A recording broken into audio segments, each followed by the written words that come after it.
Itulah pengorbanan guru ya. Jadi guru itu tidak hanya berkorban materi. Tadi yang Mbak Sabita sebutkan tadi kan termasuk pengorbanan waktu ya. Assalamualaikum warahmatullahi wabarakatuh. Hai, halo sobat Waalaikumsalam. pojok santri, Sabita di sini dan kamu lagi dengerin podcast edisi Hari Guru. Hari ini kita kedatangan tamu yang sangat istimewa nih teman-teman. Kesantrian sekaligus guru IPA di Pondok Pesantren Modern Imam Syuhada. Ya, Ustazah Anis Soliha. Assalamualaikum Ustazah Anis. Waalaikumsalam warahmatullahi wabarakatuh. Bagaimana kabarnya Ustazah? Kok kalau Ana lihat-lihat Ustazah ini auranya positif sekali gitu Us. Alhamdulillah khair insyaallah. Hadza min fadli rabbi.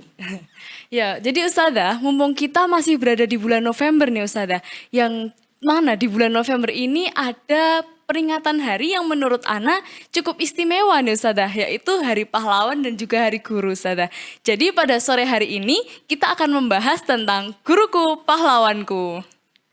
Nah, ngomong-ngomong tentang guru Ustazah, Ana tuh penasaran gitu Us, kok Ustazah ini bisa tertarik gitu ya Us menjadi seorang guru gitu Us.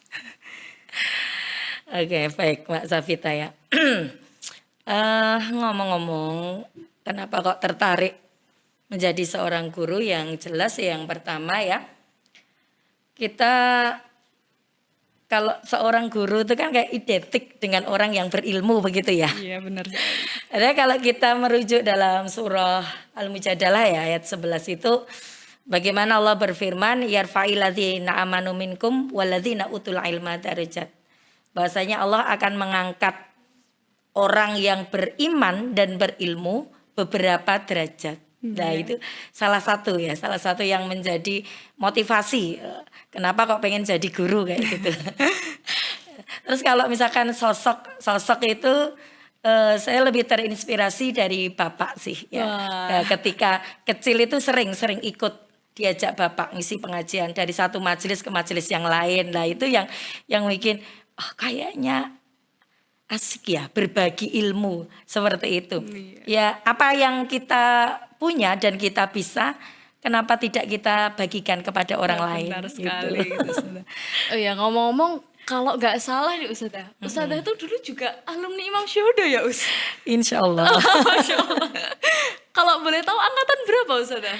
Pertama. Wah, angkatan pertama, keren. Terus setelah dari Imam Syuhada, Ustazah melanjutkan ke?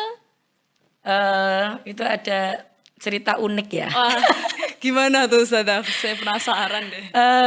Dulu kami angkatan pertama itu ada 14 santri. Ya, itu terdiri dari 9 santriwati dan 5 santriwan waktu itu. Waktu itu setelah pengumuman, zaman Ustazah kan masih senam PTN ya waktu itu. Lah itu Ana dan beberapa teman itu mencoba ikut senam PTN waktu itu. Saya masih ingat betul waktu itu ngambil jurusan yang pertama itu sosiologi antropologi gitu. Jurusan yang kedua waktu itu apa ya? Psikologi kalau nggak salah waktu itu. Lah sosiologi antropologi waktu itu jurusan awal ya, jurusan baru di UNS waktu itu. Lah bismillah ambil itu gitu. Lah nggak tahu jadinya gimana ya, qadarullah wa fa'ala masa'a. Nama Ana itu keluar di pengumuman lolos UMPTN. Jadi nama Anis Solihah. Sekolah SMA Muhammadiyah Pontren Imam Syuhada. Tapi jurusannya waktu itu PLP, pendidikan luar biasa. Kok bisa? Ana merasa tidak mengambil itu. Oh ternyata setelah diusut itu atas bawah posisinya dengan sosiologi antropologi itu. Mungkin waktu itu nggak tahu apakah melingkarinya keliru. Yang jelas hasil dari waktu itu UMPTN ya zaman Ustazah itu namanya masih UMPTN. Ujian masuk perguruan tinggi negeri gitu waktu itu.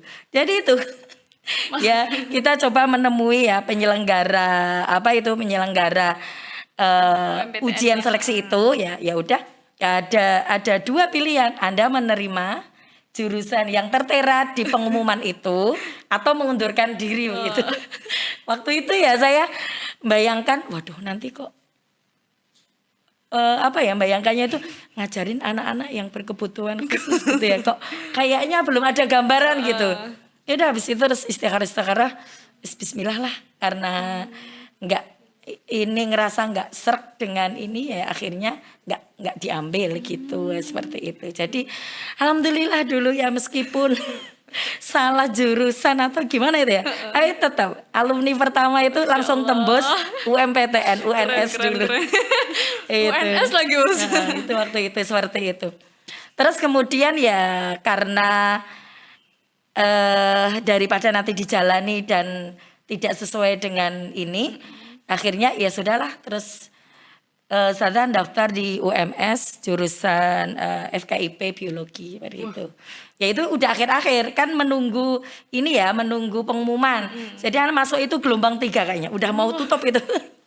Itu baru daftar itu. Ya mungkin emang rezekinya di situ. Kenapa kok tertariknya ke jurusan umum gitu Sada? Padahal kan rata-rata biasanya alumni pondok pesantren gitu Us. Lebih mayoritas tuh kayak ngambilnya jurusan yang agama-agama gitu. Kok Ustazah Anis ini tertarik ke jurusan umum gitu? Iya. Emang beberapa teman kebanyakan mengambilnya pada di bahasa Arab ke apa itu Abu Bakar gitu ya. Atau ke UMS jurusan syariah gitu. Terus anak ya nanti misalkan semua lulusan pondok itu ngambil jurusan TAI atau bahasa Arab. Nah, terus nanti siapa yang mewarnai dunia pendidikan misalkan untuk materi umum gitu lah ya. Ya bergerak dari itu sih. Sama ya memang suka saja sama IPA. Oh berarti emang udah tertarik dari dulu gitu sama IPA. Seperti itu. Ya sudahlah bismillah. Terus setelah lulus dari kuliah gitu Ustazah langsung ngajar ke Imam Syuhada lagi Ustazah atau gimana? Ya. Ustazah kan dulu lulusan SMA. Itu kan ada beberapa santri lah ya. Mungkin dengan pertimbangan-pertimbangan tertentu dari Dewan Asatid itu dulu ada 4 teman ustazah itu ada 4, 2 santriwati dan 2 santriwan yang kayak diambil kayak semacam pengabdian lah di sini. Nah, alhamdulillah termasuk ustazah. Masya Allah. Jadi ya udah habis SMA langsung ikut ngabdi di sini. Kalau dulu kan liburnya masih Jumat ya. Jadi nanti ya udah kuliah Senin sampai Sabtu. Nanti biasanya Sabtu Ahad ngajarnya itu dikasih jadwalnya Sabtu dan Ahad. Seperti itu. Berarti Ustazah ini sudah senior sekali Ustazah di Imam Syuhada. Sudah berapa tahun Ustazah? Ini 2001. Masya Allah. Udah berarti 23, 24 Ya, tahun. 24 jalan insya Allah. Ustazah. Keren. Nah, karena Ustazah sudah lama nih menjadi guru. Ana pengen sharing sedikit gitu sama Ustazah. Boleh. Jadi dulu ya Ustazah, dulu tuh Ana juga mondok waktu SMP gitu kan. Ana masuk SMA Imam Syuhada ini kelas 10 baru gitu. Nah terus dulu itu di pondoknya Ana sebelum ini itu tuh kayak apa ya Ana ngerasa tuh kok temen-temennya Ana tuh banyak yang kayak males belajar, terus habis itu mager kayak gitu, bahkan sampai parahnya Ustazah itu kayak tidur padahal di depan ada ustazah yang sedang menerangkan gitu Ustazah. Kira-kira ustazah tuh pernah nggak sih nemuin siswa yang begini juga Ya itu salah satu fenomena ya. Salah satu fenomena tantangan guru. Itu kan ya namanya juga kita mengajar itu siswa. Itu adalah sesuatu yang hidup. Maka kita juga harus bisa dengan mudah untuk menyesuaikan. Lah itu ketika apa ya kita menjumpai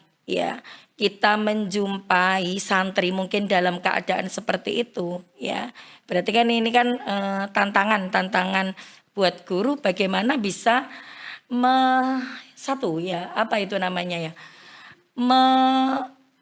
memunculkan motivasi dari diri ya bahwasanya itu jauh dari sifat-sifat seorang mukmin gitu ya. Harusnya orang mukmin itu kan ya bersemangat gitu ya. Kemudian juga tidak pantang menyerah seperti itu ya. Sebagaimana kan kita ketahui ya dalam satu hadis itu dikatakan bahwasanya al mu'minu qawiyun khairun wa habbu minallahi minal mu'minina dha'ifi. Nah gitu kan ya. Orang mukmin yang kuat Itu lebih baik dan lebih dicintai oleh Allah daripada mukmin yang lemah. Lah kalau ketika menjadi santri saja sudah mungkin mager gitu ya, ngantuan, tidur, tidak bersemangat.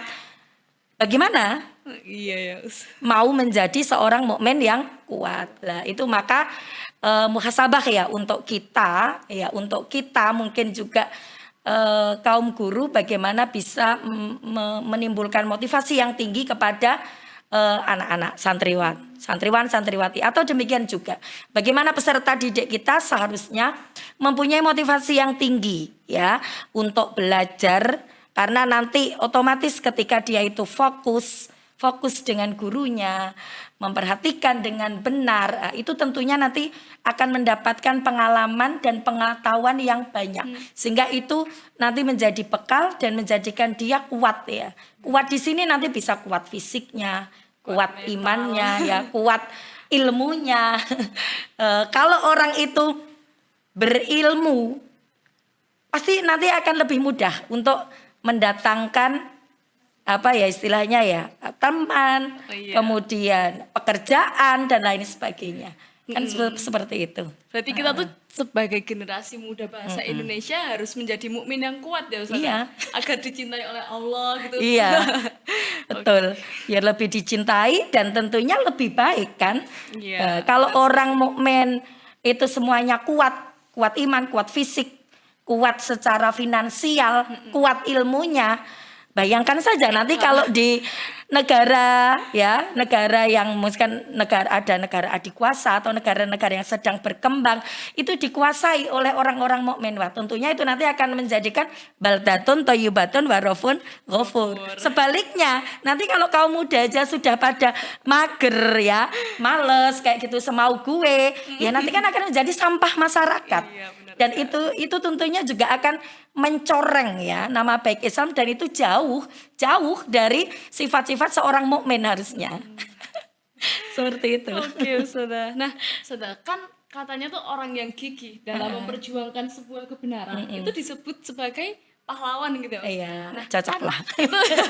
Nah, itu tuh kayak apa ya, Us? Sama kayak sifat yang dimiliki oleh guru-guru. Berarti guru itu bisa disebut sebagai pahlawan, Ustazah. Iya, kalau menurut Ana ya bisa ya. Bagaimanapun juga guru-guru kita itu kan tetap berjasa di dalam kehidupan kita. Barangkali kita dulu diantar orang tua ya. Apalagi guru TK nih. Yang mungkin dulu waktu TK masih ngompolan gitu.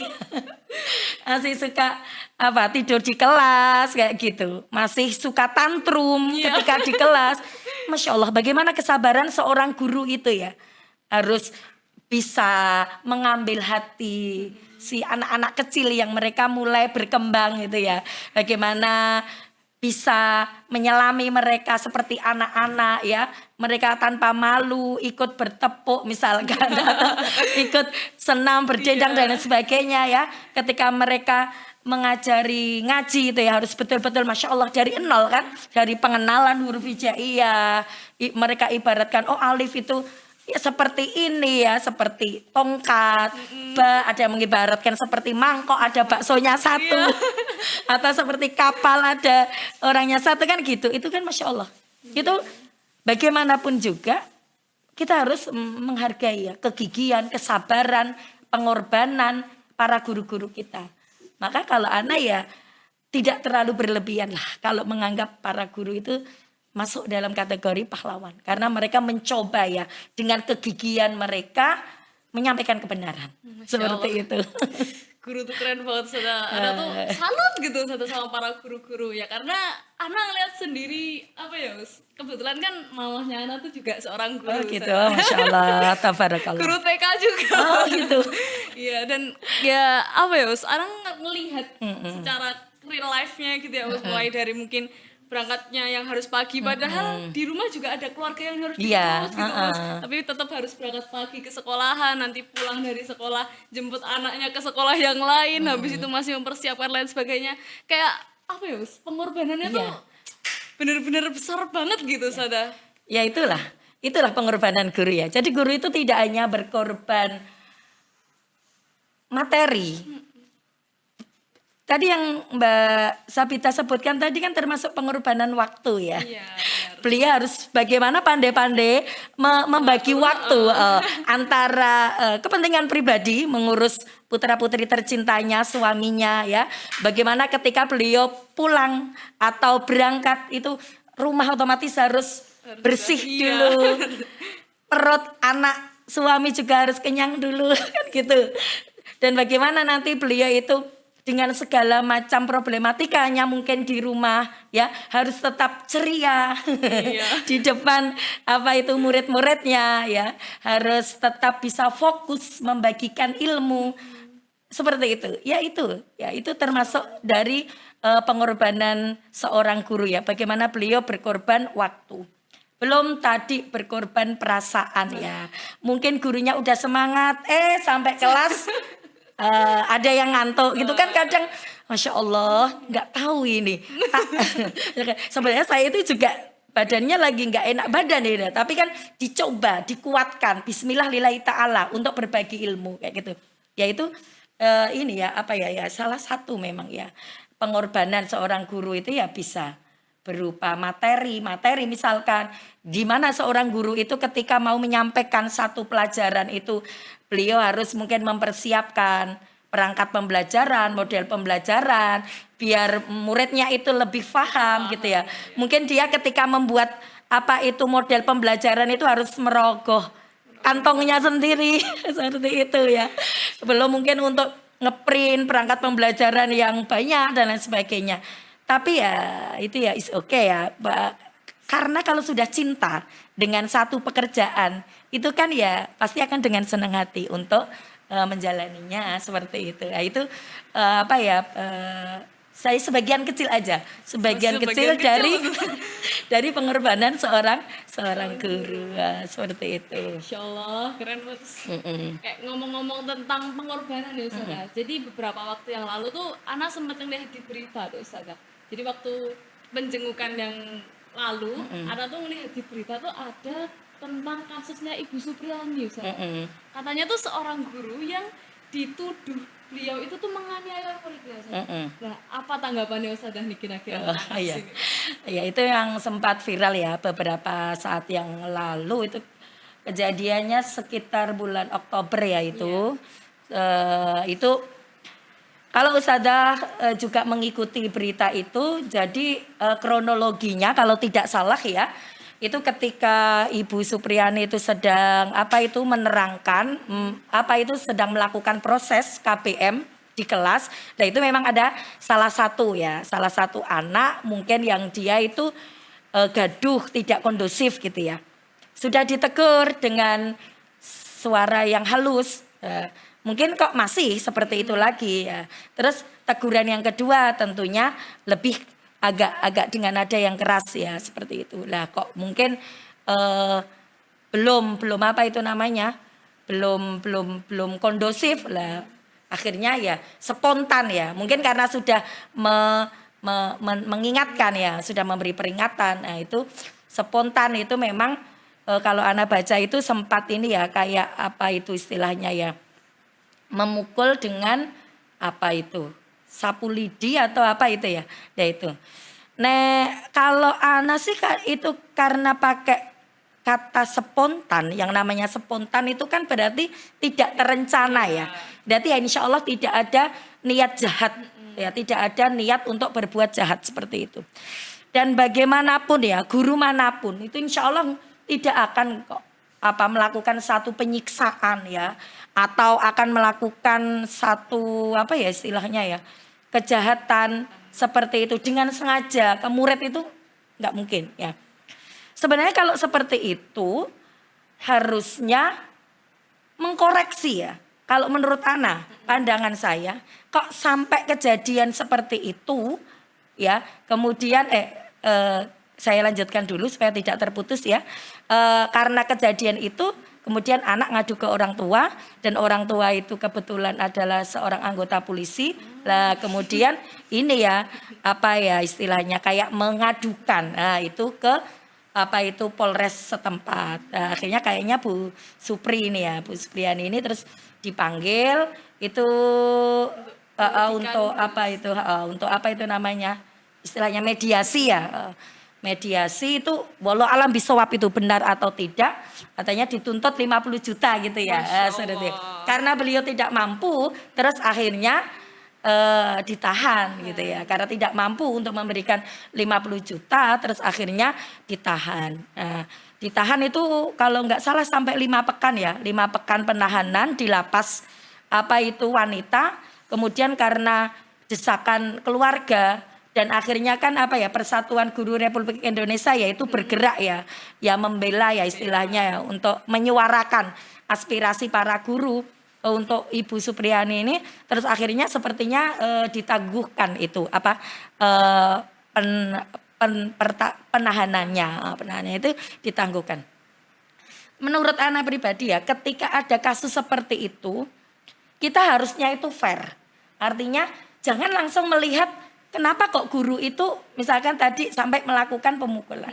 Harusnya dilihat dulu dong, nggak adil seperti itu. Dilihat dulu anaknya. Ini track record anaknya gimana? Apakah hanya seperti itu aja ketika diajar Ibu Supriyani atau dengan guru-guru yang lain dia juga melakukan mungkin tindakan yang kurang sopan ya seperti itu atau yang kurang bertanggung jawab seperti itu. Dan ketika memang ternyata ditelisik gitu ya, kalau dalam satu kelas kok ini anak itu kayak berkebutuhan khusus gitu ya, kok di kelas itu dia nggak bisa memperhatikan guru dengan fokus. Dia sukanya itu caper gitu ya, mungkin nggak bisa duduk nih, mumpung terus anaknya.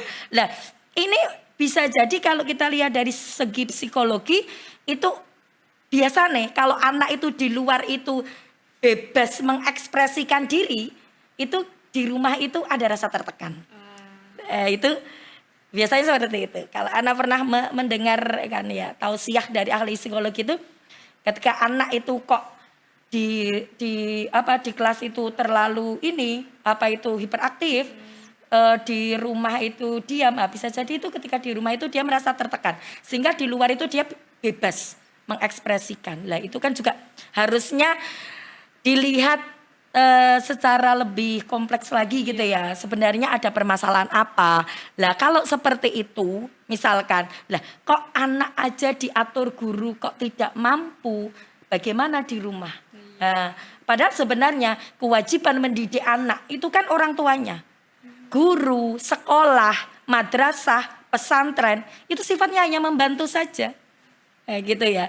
Hanya membantu membentuk karakter seperti ya. Tetap sebenarnya tanggung jawab pendidikan itu adalah ada pada orang tua. Kalau susah diatur, nah bagaimana di rumahnya? Nah, seperti itu. Itu kan harusnya menjadi koreksi juga untuk orang tua seperti itu. Maka ya kalau misalkan kasus Ibu Supriyani ini ya, ini kan masih bergulir ya, kalau tidak salah kemarin tanggal 11 bulan 11 November kemarin persidangan yang ketujuh. Itu kan Masya Allah banget itu. Bagaimana beliau harus mengorbankan waktu, perasaan, ya kan? Nah itu kan tentunya juga ada satu beban tersendiri. Nah beliau harus kesini sidang lagi ya seperti itu. Itu kan harusnya ya wallahu alam bisawab ya. Yang jelas kita mendoakan semoga kasusnya Ibu Supriyani ini segera selesai ya, mendapatkan yang terbaik seperti itu, dan ini menjadi pembelajaran yang berharga untuk orang tua ya, supaya mungkin kita bisa lebih mengarahkan ya, bisa lebih memberi contoh yang baik kepada anak-anak kita sehingga biar anak-anak itu mampu menghargai orang lain. Bagaimanapun juga ketika guru sedang melakukan proses pembelajaran, itu kan menjadi kewajiban seorang murid itu untuk mendengarkan dengan seksama. Karena kalau kita lihat ya, murid itu kan tolibah, itu kan dari kata tolib sebenarnya, tolaba ya. Tolib itu kan orang yang meminta-minta ilmu. Orang yang meminta-minta ilmu, itu harusnya kan sadar diri. Namanya aja peminta ilmu ya. Harusnya kan juga lebih takzim, lebih qanaah khusu gitu ya. Bagaimana kesungguhan dia, bagaimana sikap dia ketika memuliakan gurunya, memperhatikan ketika diterangkan, mungkin apa itu mengerjakan semua tugas-tugas yang diberikan ya, mujadahnya harus tinggi dan lain sebagainya. Lah ini kan yang sebagian itu hilang ya, sebagian itu hilang dari para pencari ilmu. Nah ya, peminta ilmu atau pencari ilmu itu. Maka ya mudah-mudahan dengan kasus ini menjadi momentum ya untuk kita semua, baik guru ataupun murid, supaya lebih bersemangat lagi ya untuk menghargai seorang guru ya, untuk lebih fokus lagi di dalam mengikuti KBM dan lain sebagainya.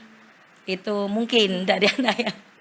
Berarti kondisi kesejahteraan guru di Indonesia saat ini tuh lagi miris-mirisnya gitu ya sebenarnya. Insya Allah. Nah, terus kemarin tuh juga Ana sempat lihat sebuah artikel, sempat baca di sebuah artikel tuh disebutkan bahwa berdasarkan survei oleh IDEAS, Institute for Demographic and Poverty Studies, pada tahun 2024 ini 42,4% guru di Indonesia itu memiliki gaji kurang dari 2 juta per bulan. Bahkan katanya di pedesaan bisa jauh lebih rendah lagi. Itu beneran Ustazah kayak gitu? Lah kalau itu tadi dari sebuah institut survei ya bisa jadi benar ya. Kan kalau sebuah instansi apa itu namanya, penyelenggara penelitian ya, berarti ya IDEAS itu kan enggak mungkin dong dia apa itu istilahnya hanya menyampaikan hasil yang hoax aja. Ya itu kan kalau kita baca itu kan respondennya juga sekitar 487-an ya dari 25 provinsi. Berarti kan beliau melakukan angket itu kan juga ini ya, apa itu namanya, istilahnya juga merata. Lah itu memang ya bisa jadi itu pasti untuk guru honorer itu ya. Kalau untuk ASN ya pasti ya lebih dari itu gitu ya. Yaitu untuk guru-guru honorer atau mungkin Wiakta Bakti ya bisa jadi memang seperti itu. Soalnya kalau kesejahteraan guru di sekolah-sekolah swasta itu kan biasanya sumber pembiayaannya itu kan hanya dari SPP atau Sahriyah santri saja. Kalau jumlah muridnya sedikit ya praktis. Ya, itu juga apa itu mungkin pendapatan ya sekolahan tersebut untuk dana operasional, untuk kesejahteraan guru, untuk memberikan apa itu peralatan, perawatan pembangunan, ya itu ya bisa jadi memang segitu gitu ya. Maka ya seperti itu ya, memang kondisi kesejahteraan guru di Indonesia memang belum merata ya, seperti itu. Untuk sekolah-sekolah yang pelosok atau sekolah-sekolah yang swasta dengan murid yang sedikit ya bisa jadi memang pendapatannya kurang dari 2 juta seperti itu. Tapi ya untuk sekolah-sekolah swasta sekarang kan alhamdulillah ya, kayak misalkan yang IT yang swasta itu kan sekarang juga tidak sedikit sekolahan yang sudah apa itu jumlah muridnya mungkin ratusan bahkan ribuan seperti itu. Ya. Padahal sangat nggak seimbang ya sama kayak pengorbanan yang udah dilakuin sama guru dengan gaji yang segitu tuh menurut Ana nggak nggak setara gitu. Iya, soalnya ya gimana ya? Mungkin dengan gaji sekian guru itu kan harus apa ya istilahnya? Meluangkan waktu dari pagi sampai siang atau bahkan ada yang sampai sore. Kemudian juga harus mengajar dengan kalau misalkan tingkat SMP, SMA itu tentunya dengan beban yang lebih. jam terbang ini yang lebih banyak seperti itu ya. Seperti itu. Masya Allah sekali Ustazah. Setelah mendengar penjelasan dari Ustazah ini kayak Ana makin salut gitu Ustazah sama semua guru-guru yang ada di Indonesia, terlebih gitu Ustazah. Nah, barakallah. Kira-kira Ustazah, kesan pesan apa yang Ustazah ingin sampaikan kepada guru-guru di seluruh Indonesia? Baik. Untuk rekan-rekan guru di seluruh Indonesia ya, itu apa istilahnya ya? level atau kedudukan tertinggi seorang guru itu bukanlah ketika kita menjadi ASN. Atau bukan pula ketika kita itu seorang guru yang sudah sertifikasi. Atau guru yang memiliki mahir di bidang IT. Ya. Atau kita yang sudah bertitel magister misalkan, LC. Atau kita yang sudah masuk ke guru-guru yang aktif ikut di apa itu istilahnya PMM ya, atau kita yang sudah menjadi guru penggerak ya. Tetapi apa? Sesungguhnya level tertinggi seorang guru itu ketika kita mampu ya menghadirkan satu sosok yang menginspirasi para murid-murid kita. Kita mampu menjadikan panutan yang baik dengan keelokan suluk kita atau akhlak kita. Kita memberikan contoh dengan akhlak yang terpuji kepada anak didik kita. Kemudian kita menjadi guru yang kehadiran kita di kelas itu selalu dirindu oleh santri-santri kita, oleh anak didik kita. Maka ketika kita seorang guru ini sudah dirindukan oleh anak-anak, maka ketika kita menyampaikan ilmu itu mereka akan lebih bersemangat ya. Ketika mereka sudah lebih bersemangat, insya Allah akan lebih mudah ya untuk mentransfer ilmu atau membentuk karakter mereka. Istilahnya ya, ketika kita bicara A, lebih mudah anak-anak itu mengikuti apa yang kita sampaikan, seperti itu. Maka ya mari ya, apapun bagaimanapun keadaan kita, mungkin dengan kesejahteraan yang belum layak ya, tapi ingat ya, apa yang kita lakukan ini kita niatkan untuk lillahi ta'ala, bahwasanya al jaza'u ihsan ila ihsan. Tidak akan ada balasan satu kebaikan itu kecuali kebaikan pula. Maka bismillah. Maka ketika kita menjadi guru, mari kita menjadi guru yang baik. Ya, kita baik ketika menyampaikan kebenaran. Kita baik untuk dicontoh anak didik kita. Kita memperlakukan anak didik kita itu dengan baik. Yang jelas kebaikan-kebaikan yang kita lakukan itu insya Allah tidak lain dan tidak bukan nanti juga akan dibalas oleh satu kebaikan. Entah balasannya itu di akhirat atau di dunia. Entah dari anak-anak didik kita ataupun dari orang lain. Yang jelas ketika kita fokus untuk memperbaiki diri kita dan bersemangat berbuat baik, maka insya Allah tidak lain dan tidak bukan kebaikan pulang yang akan kita tunai. Mayazra yahsud gitu kan. Gitu. Baik, terima kasih Ustazah Adi Solihah karena sudah bersedia meluangkan waktu dan juga tenaganya untuk mengisi podcast pada sore hari ini. Ya semoga semoga Ustazah selalu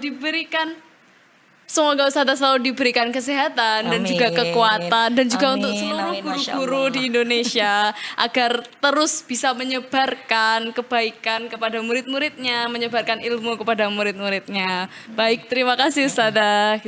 Nah, teman-teman, podcast edisi kali ini telah selesai. Saya Sabita Rajwa Mutiandika pamit undur diri. Wassalamualaikum warahmatullahi wabarakatuh. Waalaikumsalam warahmatullahi wabarakatuh.